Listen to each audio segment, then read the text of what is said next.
Ladies and gentlemen, boys and girls, children 18 plus, you are tuned in to the Loan Officer Podcast with me, Dustin Owen, and a very special guest. This dude hails from Winter Park, Florida, which is where we shoot this podcast. He is the one, the only John O'Leary with Capsource. Yes, sir. He is a hard money lender. He is a real estate investor.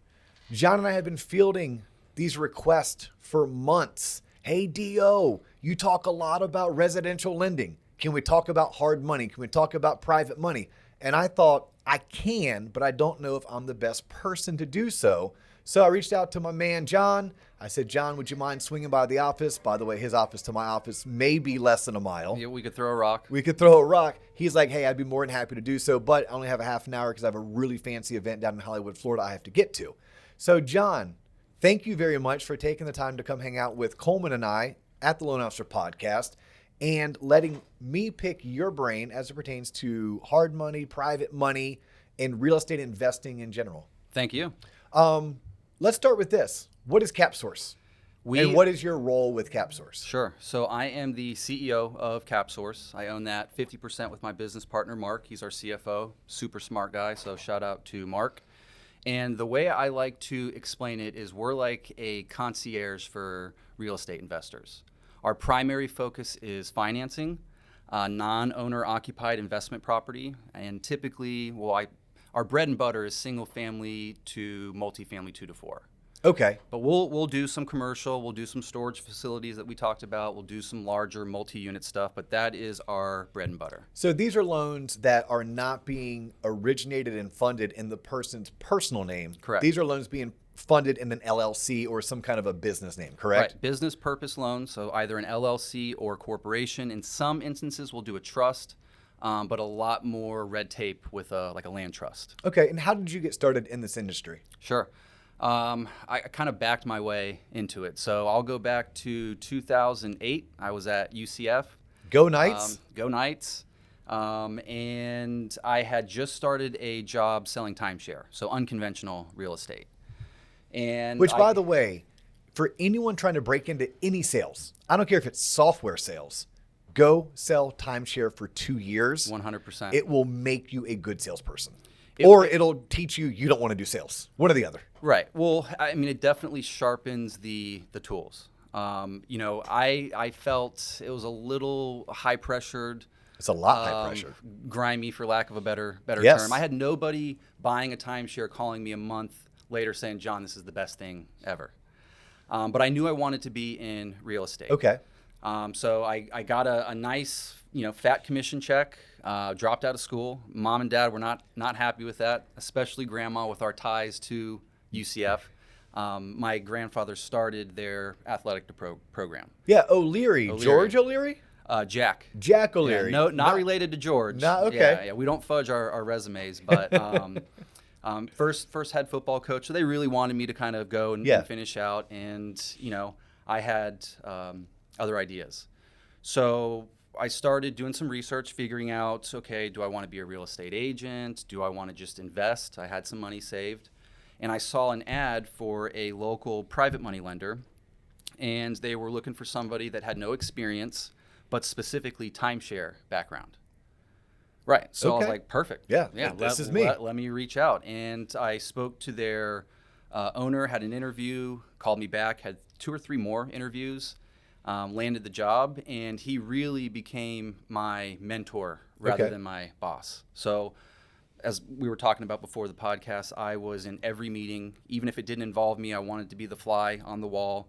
And he had as much experience as you could possibly ask for in a mentor. So he owned the largest wholesale company pre-08. He had a subprime lending company, had a massive portfolio himself, had flipped hundreds of properties, had a Class A contractor's license. So any question that I had, I could go and take it to him. And I would assume you were a Henry at the time, which is funny. You and I were talking off camera.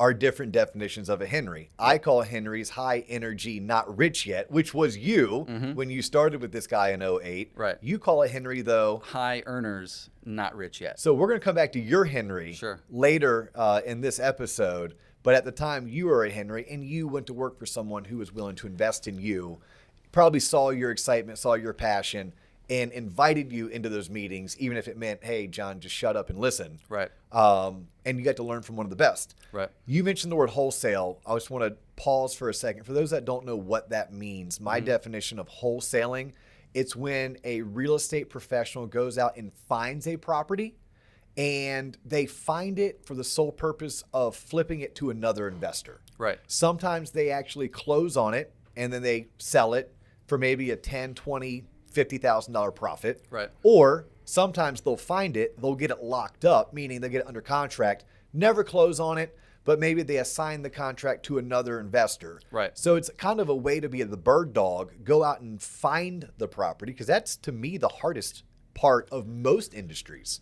A residential loan officer, the ones who make the millions of dollars a year, it's because they're great at finding borrowers who want to buy homes who need loans. Right. And in the real estate investing world, I would tell someone, and I would love to get your input on this, I think early on, the most value someone could bring to an organization is the person who goes out and finds the discounts. Sure. So if you're looking to get into the investing space, you don't want to be fighting people on MLS. And you want to try and focus on buying as deeply discounted as you possibly can. And if you're new and on a limited budget, the wholesalers are spending all of the money to try and find those highly discounted off-market properties. So for an investor, they're doing all of the legwork, and my job is to look at that wholesale deal, figure out the margins, and make sure that with that assignment, whatever they're marking it up, that it still makes sense and it's still profitable for the investor. Because it has to make sense to all three parties. You have someone who's selling the home, so whatever offer you made has to make sense to them. Right. You have yourself as the wholesaler, and we're talking about this because you're talking about how you got started in the business, and your mentor was wholesaling, Right. and he was also lending. He was also taking down properties himself. Right. But you would have to figure out, okay, does this make sense for the person selling it? Does it make sense for us to where we're going to make our spread, whether it's $5,000 or $50,000? Right. But more importantly, will I be able to sell it to the investor where it makes sense for that investor? Because investors, if they're really good, they have their own algorithms and their own buy boxes, we call them. Sure. Where it's like, okay, I need to make sure I buy it this much off of the current market value, which we call ARV, right? After repair value is a very, very common vernacular or terminology in this space. Right. So you got started, were you a wholesaler when you got started, or did you get started in the lending side, or did you do all three at once? I got started on the lending side, but I quickly took his business model because I had a good friend from high school who had got into the wholesale space. And, through my training, I thought that model he had was so brilliant. Okay. So This is Alex Q you're talking about, Yep, right? shout outs to Alex, direct wholesale deals if you're looking for off-market properties. Say that again, because direct wholesale. DirectWholesaleDeals.com. Okay. All right. And Alex is a local Orlando guy too. Yeah, All right. big time investor, but him and I had a relationship, and I wanted to implement that model that he was using pre-08 to my business, right? My book that I'm building out. And so many, as a newbie, when you come in, you're getting a lot of new investors, people that are either on their first deal, maybe have done no more than 3. And so my goal is to make sure that they come back and keep coming back. And they always think that they need the financing first. I need to line up my financing when, as an LO, I want to see that you have your business in place. Is your company ready to go? Do you have a go-to title company that you're going to use? Who's your insurance agent? Who's your GC? The financing should be the last piece of the puzzle, in my opinion. Interesting. So, and then, they don't have a deal.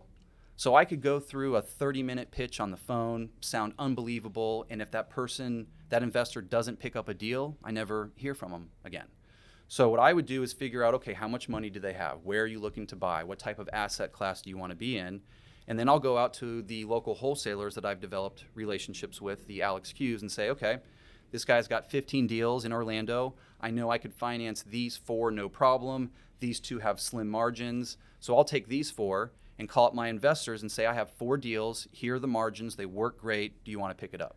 You were the epitome of a Henry. Yeah. You were so in not dire need. You were so driven to finance, because you made your money as a loan officer, you got paid a commission to go fund those deals. Yep. But you're getting frustrated that usually beginning investors would come to you first thinking, oh, maybe this is like a traditional loan. Right. A traditional loan, the first place you start is with a mortgage lender. Yep. Like before you get with a realtor, before you get with a builder, no, you get with a mortgage loan originator, let them pre-approve you. Yep. You're saying, look, in the real estate investing world, go find a property. Yeah. Go find a deal. property, find a deal.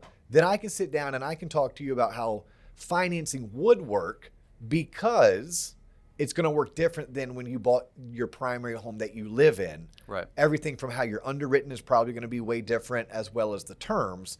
So when you got frustrated, instead of giving up, you said, no, let me find a way. Yeah. And your find a way is, let me go find these people homes. I can bring them the home. Mm-hmm. Then I can finance it, which means I get a commission. Mm-hmm. And maybe you can even pick up I'm guessing you try to pick up a spread as well yourself. Or at that point, you just wanted to get the financing. Just the financing. Okay. I would never tack on. Now that business model has changed because we do wholesaling now, and we'll have a spread on anything that we're direct on. But no, I wanted it to be as good of an investment as I possibly could. So anything that I'm adding on is taking away from my client. And as a new investor, the whole goal is to get them to come back. You have to make money. If you're an investor and you pick up a project, the saying is, if you break even on the first one, you've done a good job. Well, if I'm the investor and I broke even, it's like I've got a sour taste in my mouth. Mm-hmm. You know, it's Dustin's fault. Yes. You know, he didn't bring me a good enough deal. So no, I wanted them to make money. I wanted them to come back. You give good service, you give good deals, they're not going to go anywhere. And love repeat that. business is the easiest business. It's the best business. And, you know, you really, especially with an investor, develop strong relationships. So I don't know what the average first-time home buyer in terms of, you know, they close on that first one when they buy that next primary. Was it like 5 years, 5 to 7 years. Okay. Yep. My investors are coming 2, 3, 4 times a month. So the top guys. And if they're a newbie, you know, 90 days, they're going to exit that first deal and they're going to come right back. So it makes it a lot easier when you're building out your book of business, especially if they're going to do any rental financing down the line, because I get the front end, I get the value add bridge loan commission. And then when they refinance into that long term, I get another commission. So I have one investor doing maybe 3 to 4 deals a month, and then there's 2 closings on each one. Yeah, so you're talking about that's 36 a year times potentially 2. Mm-hmm. That's 70 transactions. Right. All because you're willing to pay it forward. You're willing to do a little bit of extra work, which, by the way, benefited you at the time. Right. Right. You look, this person wants to borrow money, but they haven't found a home yet. Let me find them the home. I don't want to get paid on that. What I want to do is build the relationship. I want to show them how to become successful, so they continue to come back, and it's not 1 a quarter, it's 1 a month. Then it's not 1 a month, it's 2 a month, and then rinse, repeat. And obviously, somewhere along the line, John O'Leary became John O'Leary, CEO of Capsource. And that was forced as well. So I had worked my way up to director of sales. I was responsible for hiring and training all of the new sales reps. We went from, I think when I started, 5 people, and at our height, we're up to probably just under 40. Wow. So we scaled pretty quickly. And is that me here? Sorry about that. So we scaled pretty quickly, and then COVID hit. And there was a lot of uncertainty with our secondary market investors, because hard money changed from 2009 and 10 to where we stand today. Hard money, private money was all privately raised. It was your next door neighbor's IRA that we were getting the cash from. It was the retirees out in the villages that were giving us capital. They're earning higher than what their retirement account was getting them. So everything was privately raised, and you could set your own guidelines. Wall Street said, hey, these are profitable deals. We want to dip our toe into this.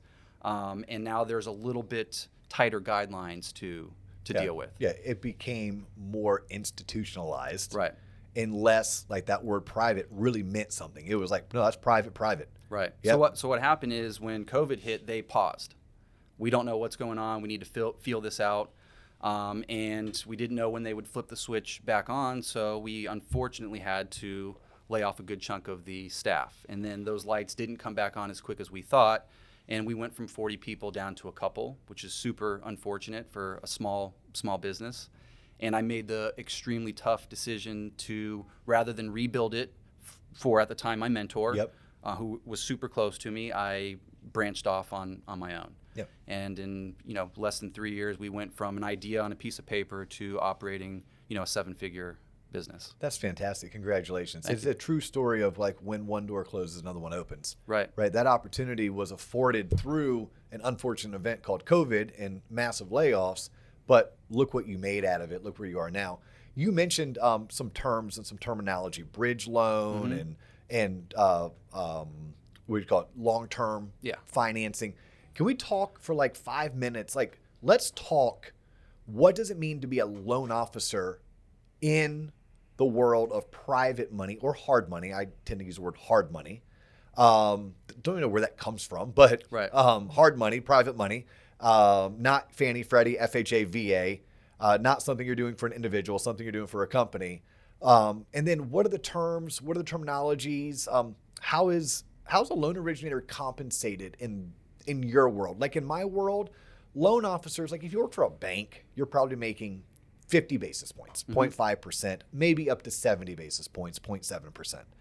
If you're a self-sourced, realtor, builder, referred loan originator, you're making between 100 and 150 basis points, or 1 to 1.5%. And that's on the loan volume. It's pretty straightforward, pretty regulated. In your world, does it operate similar? Very similar. Is it smaller basis points because there's more deals, or is it larger basis points because it's smaller loan amounts? Like, how does that work? So it's our system's volume based. So the BIPs will go up based off of the volume that you're doing for that particular month. But the systems and procedures are very much the same. The barrier of entry is different. So you don't have to have a license. You don't have to go through the 20, 25 hour. Safe NMLS testing. Right, which we've done, just to kind of do it, but you don't need it. So it's a little bit, there's obviously training that goes into that. There's various classes that you can take for the traditional side. Ours is very much, we kind of just throw you in and you learn to get to the shallow end on your own. We throw you in off the deep end. Yeah, you learn as you grow. We just had this awesome guest, Kayla Sharp, on, and Kayla taught me that terminology. Oh no, I just learned as I grow. I'm like, oh, I love that. Then I told her I'm gonna swipe and adapt it, and look, here I am using it. Right. So is 100 basis points like a common comp plan for? Because there's listeners who are thinking, you know what? I love finance, I love mortgage and real estate, but I think I want to work solely with investors. I want to do what John does. I don't want to do what Dio does. Right.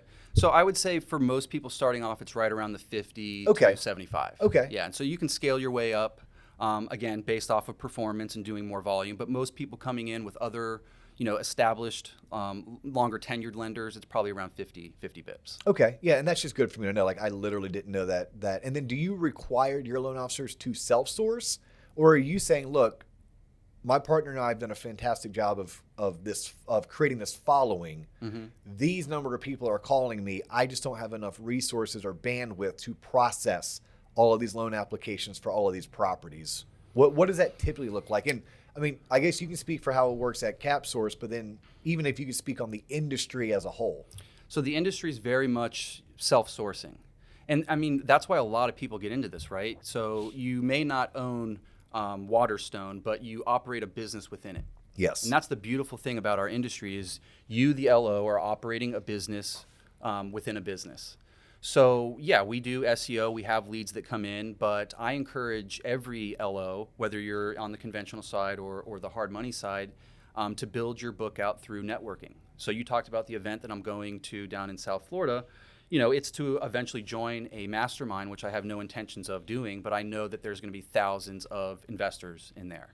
So whether it's going to a meetup group, your local RIA, handing out your business cards when you go to the gym, or you run into, Sally at the grocery store, whoever it is, it's all networking. And I wouldn't rely, if I'm operating my own business within a business, on the leads that are coming in through people filling out an inquiry on the website. Awesome. Real quick, you mentioned RIA. RIA stands for? Real Estate Investment Association. Yes. Every market has a RIA. If anyone is interested in becoming an investor, even if it's 3, 5, 7 years down the road, start attending these functions. Like just start networking. Put yourself in the room with other people who are doing or trying to do what you want to do eventually. Yeah. I knew what RIA meant, but I knew there's people listening in. They're like, how do I spell that?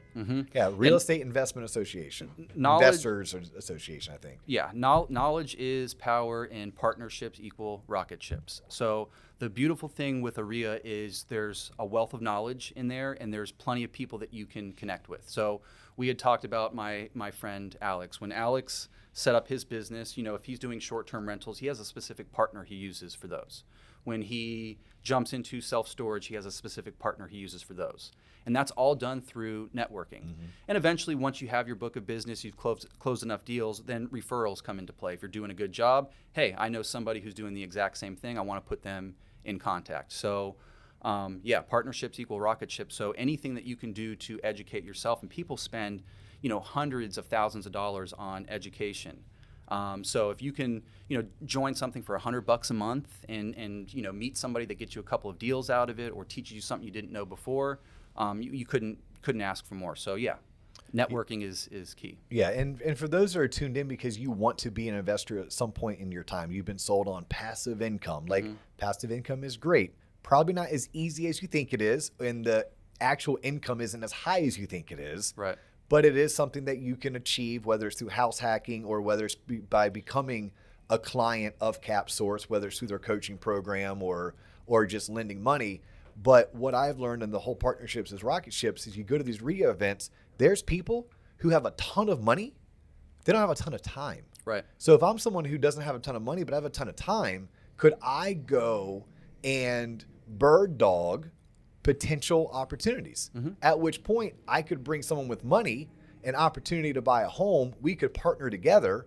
I did the hard work, which was the grunt work. They did the easy work, but it's the hard in terms of it's hard to accumulate that much cash, right? Or maybe you're a money person. Right. I'm a money person. What I need is bird dog people. Yep. Right. So yes, there's a way for you to bring whatever it is you have of value to the table. Right.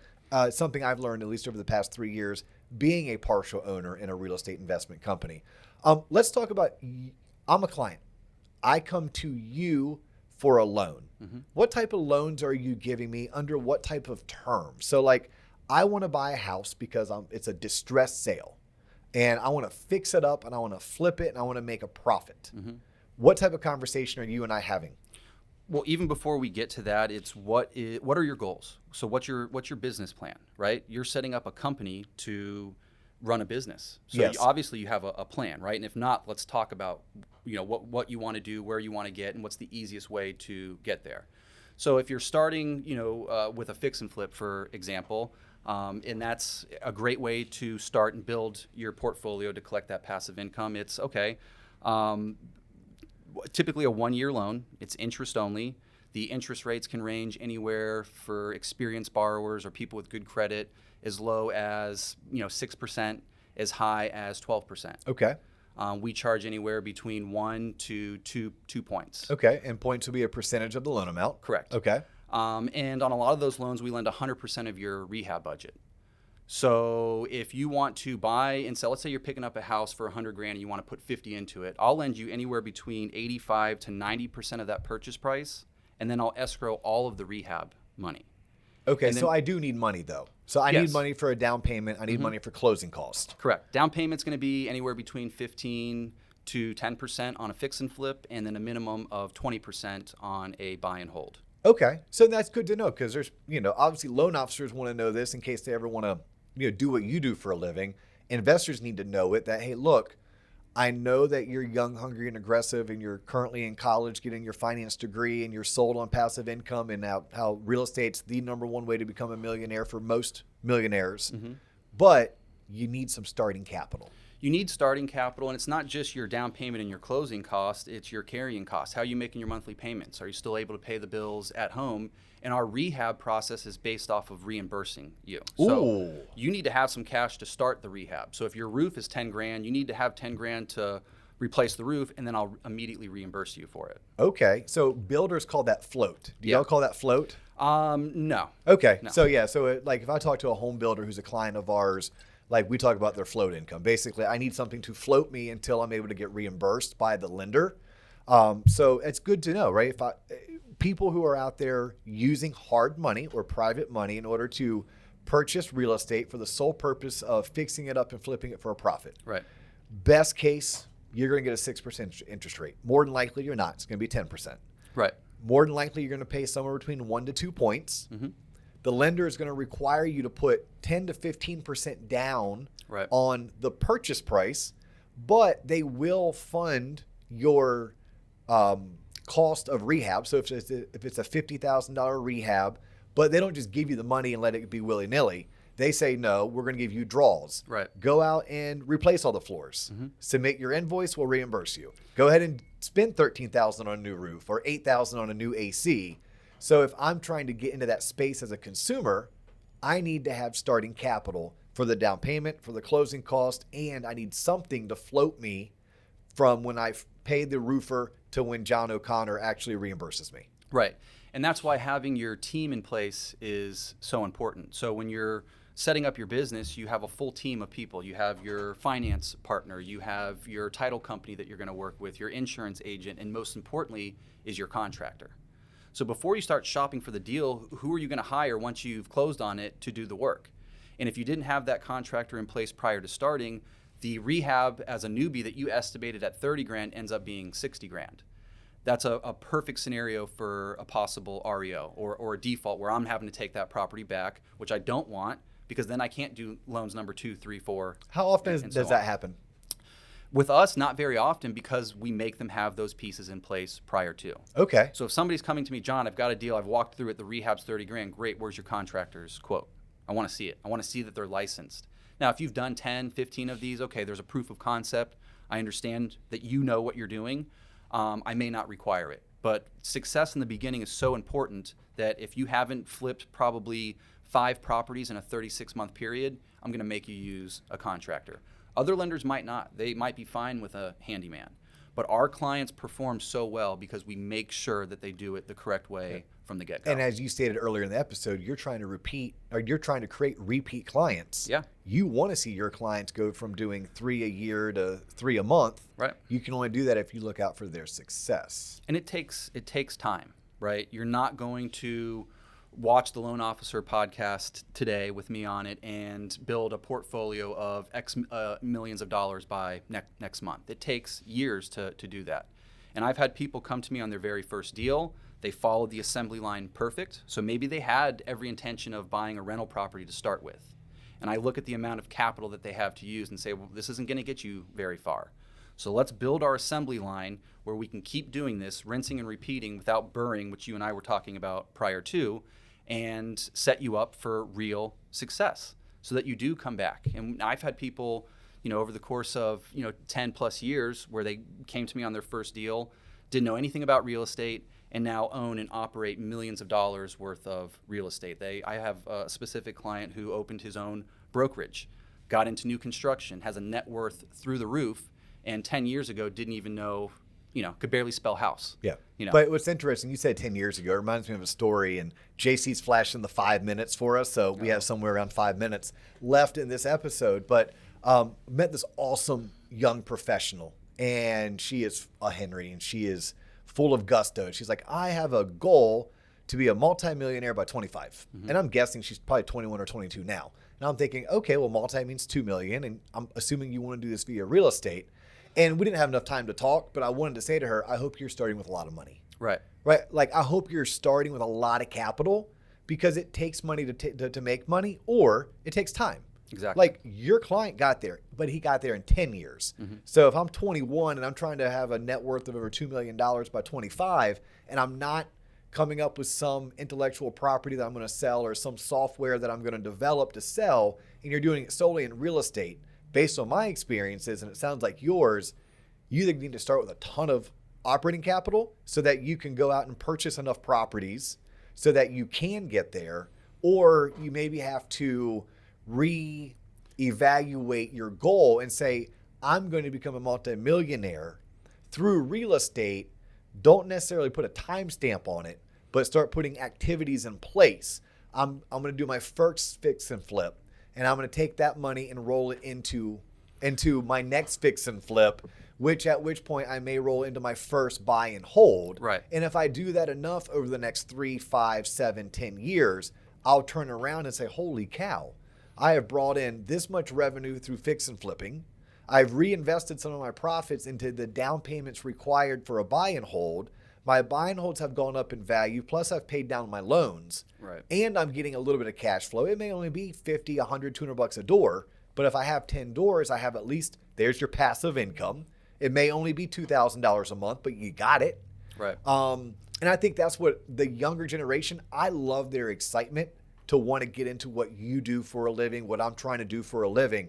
But I think sometimes we need to help them reassess their expectations without, I'm always afraid I don't want to like thwart their excitement. I just want them to kind of go in with the proper expectations set.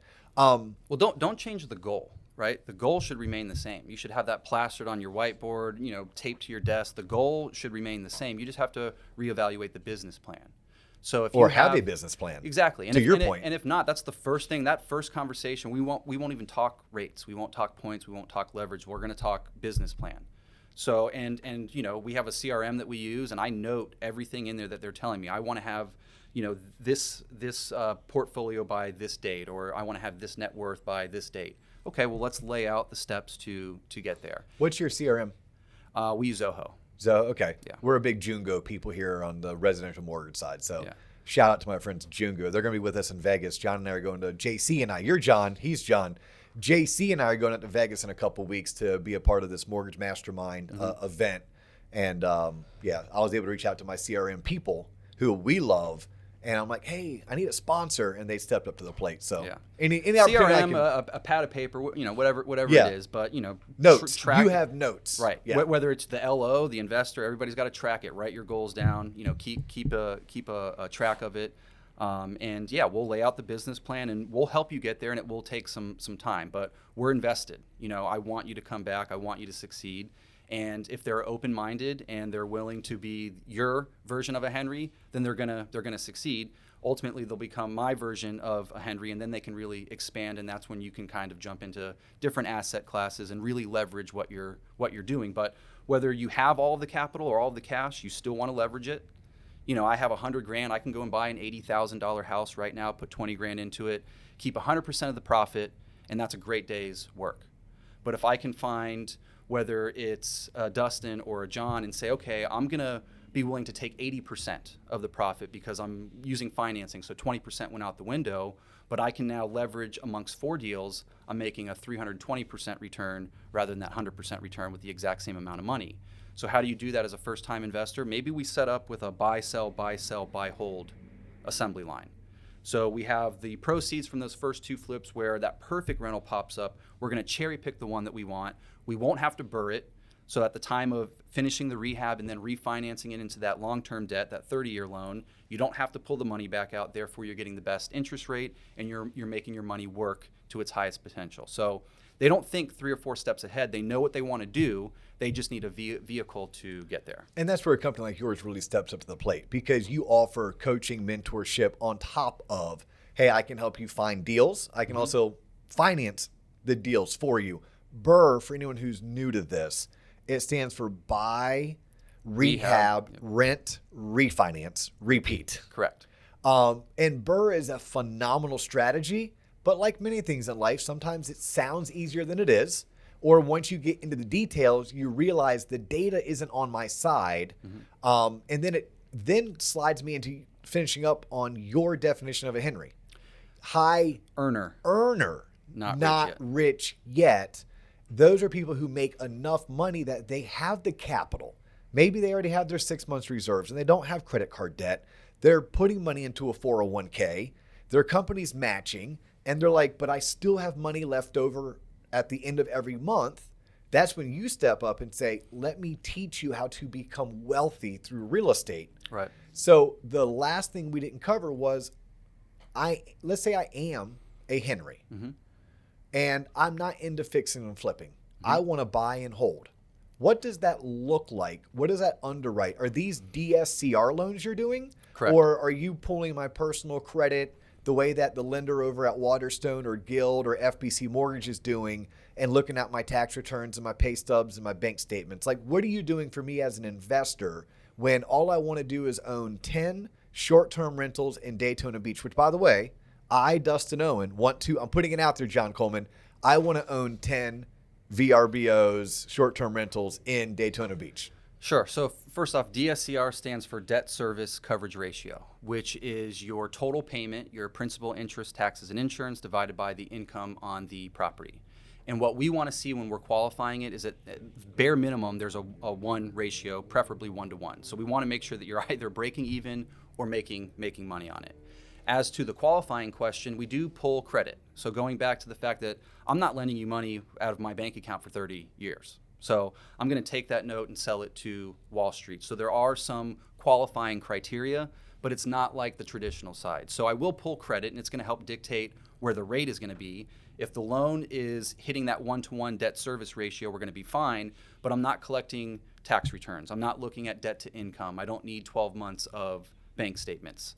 So from a qualifying perspective, if the property's cash flowing and you have, a credit score with a heartbeat, probably 620 and above, we can get you financing. You may not like the rate at that credit score, but we can get your foot in the door. So what am I looking at? Down payment, interest rate, and points when I'm thinking long term, not short term. Short term is a word that you use, bridge. Right. Bridge means the loan's only a 1 or 2 year loan. Right. It's enough time for me to buy it, rehab it, and then I need to fix it. I need to flip it, which at what point I sell the home, pay off the mortgage. I could BRRRR it, which we kind of talked about, but even when you BRRRR it, it's like a refinance. Or what we're talking about now is long-term financing. What are those terms? I'm putting 20% down. You told me that. Right. Well, and there's a way to put less down depending on how deeply discounted the property is. So if I'm looking at your as-is value versus your purchase price. Okay. So let's say 80% of the as-is value is higher than 90% of what you're buying it for. I can increase the leverage even on the long-term debt. If 80% of the as-is value is higher than, let's say, 90% of your purchase price. So I'm buying the home for $200, but it's really worth $250. Right, I'm buying at a discount. It was a fire sale. Right. Then if I ran that math, you're saying there's a chance you could actually, because let's say you're buying it for $150. So I'm going to take 90% of that $150, and if that number is smaller than 80% of whatever figure you use, $250, then we can increase the leverage. Makes sense. But typically, on a turnkey rental, what you're paying for it is what it's worth, and you're going to put 20% down on that. Okay. So we'll finance 80%, and then there's plenty of options in terms of products. So you can go with a 30-year fixed. A lot of landlords that are focused on cash flow are taking the interest-only approach with where rates are right now. So they'll go with maybe a 5, 7, 10-1 ARM. Some of them will even do a unique program, which is a 40-year with the first 10 years interest-only, and then it will be fully amortizing afterwards. So rates in the 7s and the 9s? What am I looking at? We haven't creeped into the 9s. Most of them are between, I would say, best case, the floor 6.5, and most are capping out around 7.5. Yeah, so 6.5 is great credit. Great good credit, LTV. maybe even a buy down. So if your interest rate came in at 7.8 and you wanted to buy it down 1%, you can pay a few extra origination points. Okay. And we'll do the math. If you pay the extra origination, well, how long into that loan term are you making that money back? I don't want to pay 3 points. Well, okay, by month 36, you have that 3 points back, and therefore for the rest of the loan term, you have a lower interest rate. So it's just basically doing some simple math to figure out, does it make sense to buy it down or does it not? And most of your DSCR loans, or all of them, you are still financing in the name of a corporation or an LLC. You're not doing it in my name. Correct. So that for any traditional or conventional LO out there, if you're trying to figure out how you can network with somebody on the hard money side, so you have somebody reaching out, they want to buy a property, and let's say that the property condition is not allowing you to put financing on it. Well, you can send it over to John or Mark at Capsource. We'll handle the financing for the rehab. We'll stabilize it. And then I can kick it right back for the refinance, especially if that investor ultimately wants to put it into their name. Maybe they're trying to focus on their personal credit. So there's plenty of ways that you can network from the traditional side and the private or hard money side. 1,000%. And we just scratched the surface on this, but Fannie Mae changed their guidelines. I can actually I can underwrite and fund a loan in your personal name, and then after the fact, you can transfer the title into an LLC. Right. Now, you're still personally responsible. You signed the note, you signed the mortgage, we qualified you, the individual. That used to not be the case. So loan officers who are tuning in, whether you're on the hard money side or you're on the more conforming side of things, please know you should be networking with other originators that do what you don't do. So I'm a traditional conforming. I need to know John O'Leary. O'Leary. I was calling you O'Connor. You can call me O'Connor. You can call me whatever you want. It is O'Leary. Something Irish. Yeah, O'Connor's my mother-in-law's maiden name. But like I need to know John. He needs to know me because literally he walked in today. He didn't know this. I have a lead for him. He walked into my office today. I didn't know this. He has a lead for me. Yep. Right? It's because someone called him who needs a traditional mortgage. He's like, yeah, I don't do that. Right. Someone called me saying I need a hard money loan. I'm like, I don't do that. I do Dscr loans, but I do them in personal names. Right. So like it's just a different beast. It's a different ball game. There's careers to be had in both. Right. And there's a need for what you do and like a need for what we do. We're done on time. Unfortunately, you and I can sit here for probably 2 more hours. Yes. Hopefully I can come back and we can do a deeper dive. Yes. I would love for that. Absolutely love for that. How does someone get a hold of you? Like if you're interested, whether it's a job with Capsource, whether it's to borrow money, to learn how to purchase property, what's the best way to get a hold of you all? Sure. So number one, if you are in the Central Florida area, we are hiring. I am looking for a couple of account executives to bring on board. So appreciate that. The easiest way to get a hold of me, you can visit our website, thecapsource.com. You can email me directly, John, John, at thecapsource.com. You can follow me on Instagram at CapsourceCEO. Same thing with my business partner, Mark, at CapsourceCFO. So you can either DM me, you can email me directly. You can go to the website and pull any of the contact numbers if you want to just give us a call. I love it. And for anyone who's tuned in because you are friends or clients of John's and you're like, who in the hell is the Loan Officer Podcast and who is this other bald-headed guy? My name is Dustin Owen. This is the Loan Officer Podcast. This is a podcast that we put on without ads, without sponsors. All we ask is if you like what we're doing, share it. Tell someone to tune in. We talk about everything that's real estate related, finance related, mortgage related, basically anything that should have been taught to you in high school but wasn't. Right. This is so big. And if I can throw this out there, I've done a couple of different podcasts. And, you know, for somebody, whether they're a hard money broker, they're a traditional LO, they're, you know, just a random listener, somebody that wants to get into investing, and they don't want to pay the large sums of money to get into a mastermind, the content, because I didn't know much about the podcast, but I did watch a couple of episodes, and the content that you put out, that's so big for people. I mean, I learned maybe 3 or 4 things that I didn't know from watching the one or two episodes that I watched. So really appreciate what you guys are doing because you're helping educate people out there that maybe don't have the resources or don't want to pay for that education. Yeah, our 4 tenets, we wanted to first educate, second, entertain. And then if we can inspire or motivate, that's fantastic. There's 4 things we try to do. There's 2 of them that we will knock it out of the park on. That's educating and entertaining. The other 2, hey, they're added value if they come along. We actually built a website earlier this year because people wanted more content. So when people ask, what's the best way to get a hold of us? Now we have a website. So whether you want to find us on Instagram or on LinkedIn, by the way, LinkedIn, I am Dustin Owen on LinkedIn. It's the best way to connect with me. I live on LinkedIn. I'm pretty accessible. But the website is theloanofficerpodcast.com or TLOP online. TLOP is TLOP online.com. TLOP because our fans have called the Loan Officer Podcast. They've affectionately shortened it to TLOP. I like it. Yeah, I love it. So we try to lean into it. TLOPonline.com. He is John O'Leary. I am Dustin Owen. That is all the time we have for you, but I will catch you on the next episode. Thank you. Peace.